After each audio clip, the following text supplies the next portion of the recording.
अगर हम भारत का नक्शा देखते हैं ना, तो नदियां बस नीली लकीरों जैसी लगती हैं। हाँ बिल्कुल, वो बस कुछ रेखाएं ही दिखती हैं कागज पर। लेकिन अगर थोड़ा ध्यान से देखा जाए तो ये पूरा देश मतलब एक विशाल सर्किट बोर्ड की तरह है। इस सर्किट में नदियां तारों का काम करती हैं, और जो सबसे बड़े पावर स्टेशन और बैटरियां हैं वो हैं हमारे बांध। सही कहा। ये सिर्फ कंक्रीट और पत्थर की बेजान दीवारें नहीं है, ये वो विशाल इंजीनियरिंग ढांचे हैं जो भारत के भूगोल और यहाँ की अर्थव्यवस्था को पूरी तरह से आकार देते हैं। बिल्कुल। और आज की इस गहन चर्चा में हमारा मकसद सिर्फ प्रतियोगी परीक्षाओं के लिए इनके नाम या आंकड़े रटना नहीं है। हाँ, वो तो किताबों में भी मिल जाता है ना? हमारा लक्ष्य है ये समझना कि ये विशाल ढांचे असल में काम कैसे करते हैं। नया ज्ञान तेजी से हासिल करने की ललक रखने वालों के लिए ये एक बेहतरीन शॉर्टकट है। मतलब अगर हम टिहरी बांध को ही ले लें तो ये 260.5 मीटर ऊंचा है, एकदम किसी गगनचुंबी इमारत जितना ऊंचा। अरे वाह! और ये उत्तराखंड में भागीरथी और भिलंगना नदी के संगम पर बना है। लेकिन यहाँ सबसे हैरान करने वाली बात इसकी ऊंचाई नहीं है। तो फिर क्या है? टिहरी बांध एक ऐसे इलाके में है जहां भूकंप का खतरा बहुत ज्यादा रहता है। मतलब ये एक संवेदनशील भूकंपीय क्षेत्र है। एक सेकंड रुकिए, भूकंप वाले इलाके में 260 मीटर ऊंची पानी की दीवार? मतलब क्या ये एक टिक टिक करते हुए बम जैसा नहीं है? सुनने में ऐसा ही लगता है, पर यही तो इंजीनियरिंग का असली कमाल है। 2017 में जब वहां भारी चट्टाने खिसकने की घटना हुई थी ना, जिसे हम बड़ा रॉक स्लाइड या भूस्खलन कह सकते हैं। हाँ, मैंने पढ़ा था उसके बारे में। तब भी ये ढांचा बिल्कुल सुरक्षित रहा। ये बांध इस तरह डिजाइन किया गया है कि ये ऐसे भारी झटके आसानी से सह सके। गजब है। और भाखड़ा नांगल के बारे में क्या कहेंगी? 226 मीटर ऊंचा ये बांध सतलुज नदी पर है। पंडित जवाहरलाल नेहरू ने इसे नए भारत का मंदिर कहा था। हाँ, और उसके पीछे एक बहुत ही ठोस वजह थी। ये एक गुरुत्वाकर्षण बांध या ग्रेविटी डैम है। ग्रेविटी डैम मतलब ये है कि इसका आधार इतना विशाल और भारी होता है कि ये अपने ही वजन से पानी के भयंकर दबाव को रोक लेता है। पानी इसे धकेल नहीं सकता। आजादी के बाद जब देश को कृषि और उद्योगों के लिए भारी ऊर्जा चाहिए थी, तब इसी ढांचे ने 3 राज्यों की आर्थिक नींव पक्की की थी। तो इसलिए वो नए भारत का मंदिर वाला नाम बिल्कुल सटीक था। अगर टिहरी और भाखड़ा ऊंचाई में गगनचुंबी इमारतें हैं, तो महानदी पर बना हीराकुंड बांध तो मतलब एक लेटी हुई अंधीन दीवार की तरह है। बिल्कुल, ये भारत का सबसे लंबा बांध है। इसकी लंबाई लगभग 25.8 किलोमीटर है। जरा सोचकर देखिए, 25 किलोमीटर।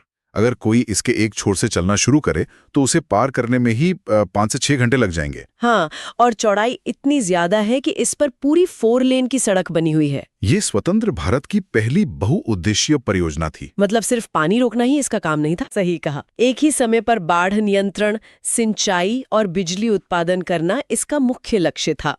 अब हीराकुंड जैसी 26 किलोमीटर लंबी दीवार देखकर दिमाग में बस एक ही सवाल आता है कि आखिर इन भीमकाय ढांचों को बनाने के लिए इतना सारा कंक्रीट और मलबा लाया कहां से गया होगा? ये सवाल कृष्णा नदी पर तेलंगाना और आंध्र प्रदेश के बॉर्डर पर बने नागार्जुन सागर बांध पर एकदम सटीक बैठता है। अच्छा, वो कैसे? क्योंकि स्रोतों के अनुसार ये दुनिया का सबसे बड़ा चिनाई वाला बांध है, जिसे मेसनरी डैम भी कहते हैं। रुकिए, चिनाई? क्या इसका मतलब ये है कि दुनिया के इस सबसे बड़े चिनाई बांध को सिर्फ ईंट और पत्थर जोड़कर बनाया गया है?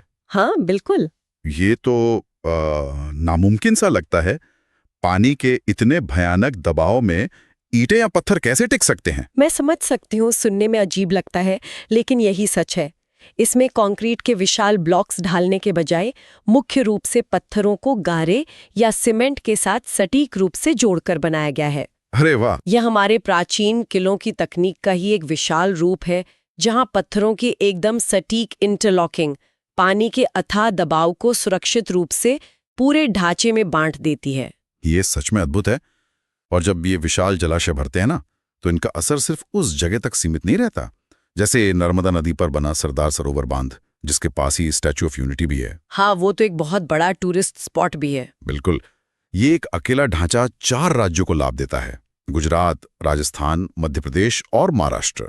ये इनके आर्थिक भविष्य को आपस में जोड़ देता है। इसे अगर गहराई से समझें तो ये केवल एक भौगोलिक ढांचा नहीं है, बल्कि ये दिखाता है कि कैसे एक बांध राज्यों की नियति को एक साथ बांध देता है। लेकिन ये पानी हमेशा एकता नहीं लाता।